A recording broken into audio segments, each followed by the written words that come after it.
this tutorial, I'm going to create a wild and stormy seascape with watercolour paints and mixed media. The full workbook for this project is available in the description below. I'm going to create a wavy sea using a water transfer technique. I've demonstrated this technique in my previous still life video in which I combined a water transfer with a lino print. For this to work, you'll need an etching press because it needs a great deal of pressure to transfer the paint from the plate to the paper. You'll also need water-soluble paint, so gouache and tube watercolour. Water-soluble means it'll re-wet and turn back into paint after it's dried. Acrylic paint won't work for this process because it's permanent when dry. Begin by sketching a basic wavy seascape. Think about the shape of the waves. There are some drawing and investigation worksheets in the course book below that explore how famous seascape artists interpreted ocean waves, or you could do your own research and find your own images to work from.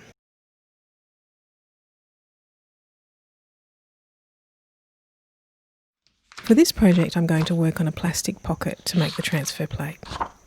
In my previous video, I used acetate and binding covers. Both seem to work. It seems that a smooth plastic surface is really all you need. Next, I'm putting a thin coat of dishwashing liquid on the plastic. This will help the paint come away from the plastic, and you don't need much here, just a drop. Wipe the liquid all over. It should be almost invisible, just a smear that can be seen in certain lights. Then let that dry. Now it's time to paint the seascape. As I mentioned at the start, it's imperative that you use water-soluble paint. I'm using a combination of tube watercolours and gouache paint. How you paint your waves is really up to you. I don't suppose there's any hard and fast rules, but here's my method. I first decide on the direction of light, so which side of the image the light is coming from. In this case, I decided it would be coming from the left, so the right-hand side of the waves will be darker. So I'm going through with my darkest blue and painting on the right-hand side of each wave. Then I take a medium tone blue, so a little bit lighter than the first blue, and paint that into the centre area of each wave. I want my seascape to look stormy and energetic, so I'm trying to suggest movement by doing fast, flicky brush strokes as I move across the page. Once I have the basic form, I then put in the lightest tone on the left-hand side of the waves. So I'm imagining the points where the light would hit each wave and putting the lightest colour there.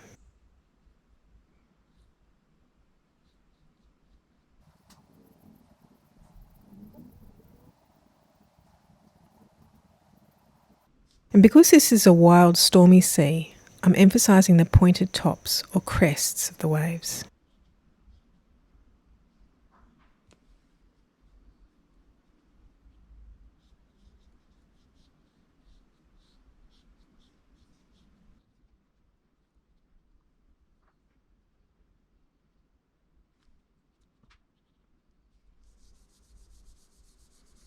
In this next seascape, I went for a calming, rolling sea. Notice how the high points or crests of the waves are more rounded. This gives a calmer, more tranquil effect.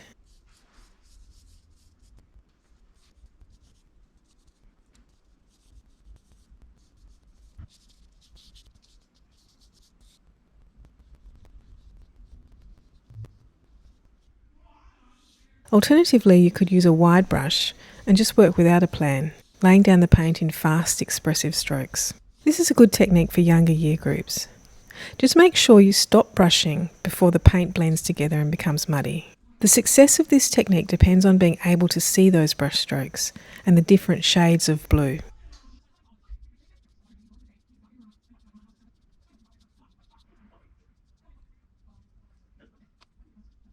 Then you need to leave the painted plate to dry.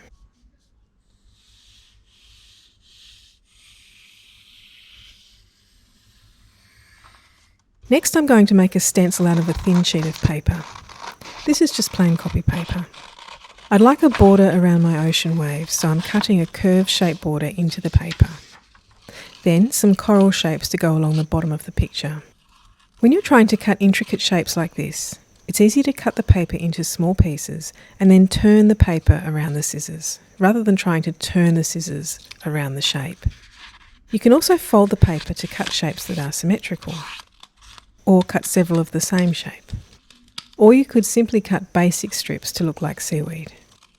Anyway, cut the shapes you can manage.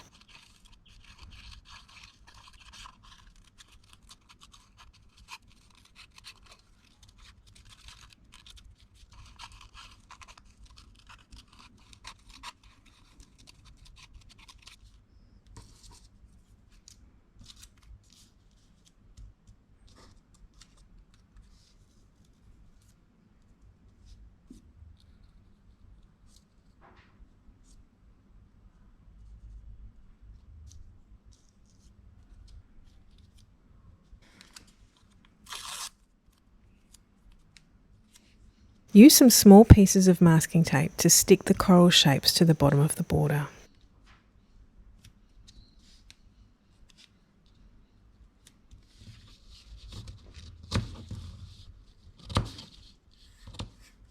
I'm also going to add a boat-shaped stencil into the waves.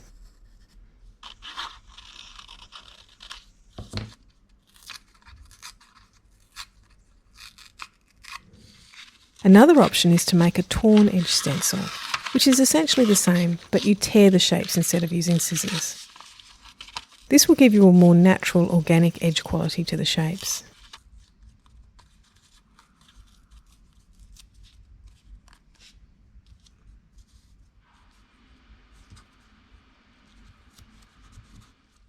For this image, I'm also drawing and cutting a lighthouse for the seascape.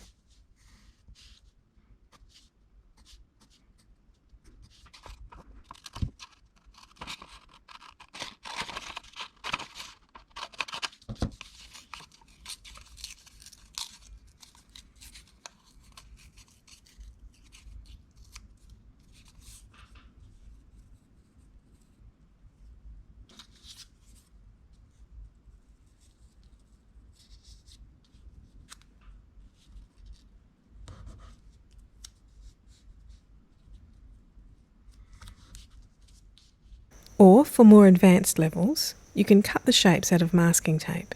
Here I've stuck some thick tape on a cutting mat and I'm using a stencil knife to cut out the coral shapes. Pick up a corner of the tape with the knife and peel it off and stick it gently to the painted plate.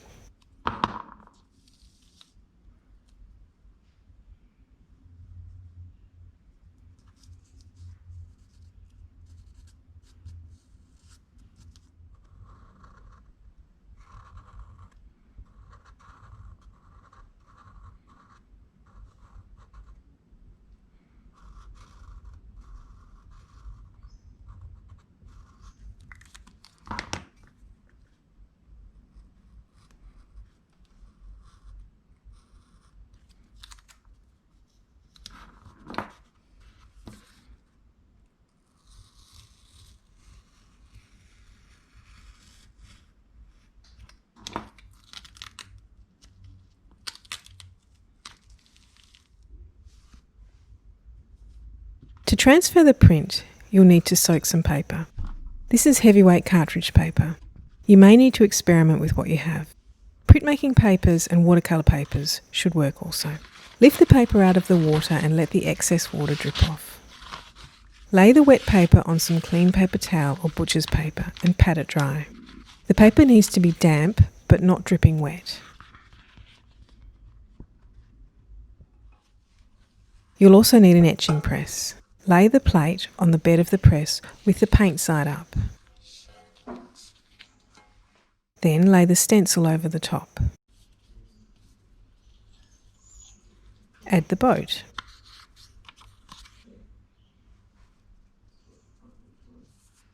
Lay the damp paper over the plate. Cover everything with a scrap piece of paper and lay the etching blanket down. The press needs to be very tight for this to work. It should be a bit of an effort to wind it through. It's a good idea to make some test plates to find the right setting for your press. Run the plate, the stencil, and the paper through the press. Then peel off the plastic plate.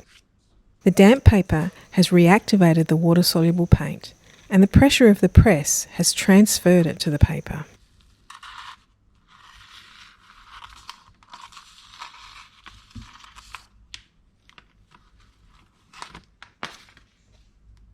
Then lift the paper stencil, which should have masked out the border, the coral, and the boat shape at the top.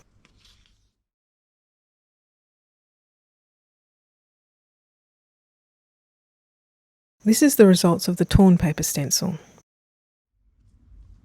And this is how the masking tape stencil turned out.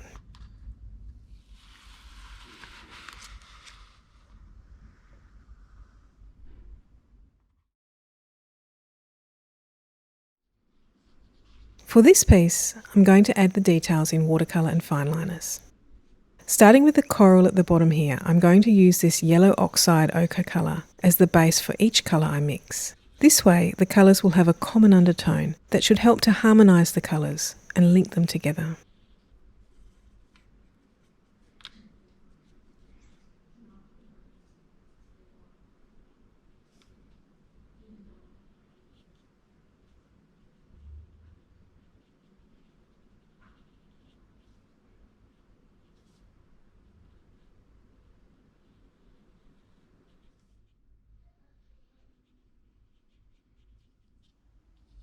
Now for the boat. I'm sketching the basic contours of the boat in first to give me a guide to paint to. And then working into the boat with the same watercolours, using the same yellow tone as the base colour.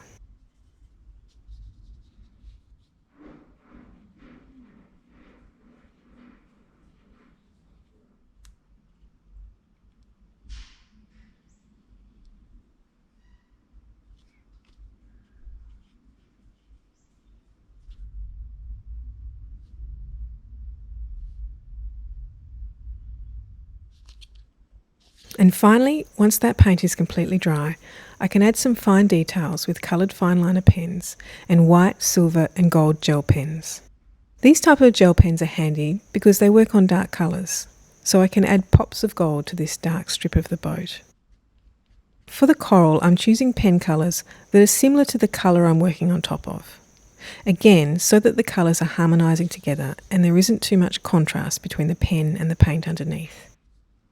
But, you know, this colour palette reflects my personal taste. Someone else might want something a bit bolder and brighter and more contrasting, which is fine too, as long as whatever you choose, it is considered and you've done some colour mixing practice beforehand, and not just thrown everything on the page without much thought. This is the print from the masking tape stencil. For this one I'm using coloured pencil to colour the coral and the boat.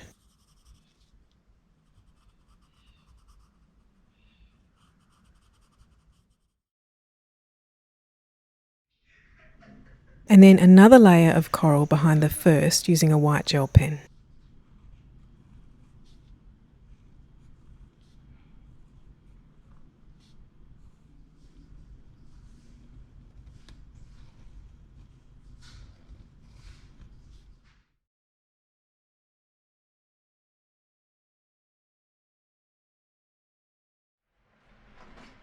And finally for the torn paper stencil. This time I'm using coloured markers to fill in the coral bed. These are regular school grade colouring pens. I'm tracing a line around the edge of each piece of coral. This type of marker is somewhat water soluble and will run a little bit when it gets wet. So I'm just adding colour to the edges, and then I'll use water and a brush to bleed it into the centre of the coral. It's a good idea to do some tests with the markers you have to see how much they run and whether they'll be suitable for this process. You can see I've made a test piece first to see how each colour looks before I put them on my picture.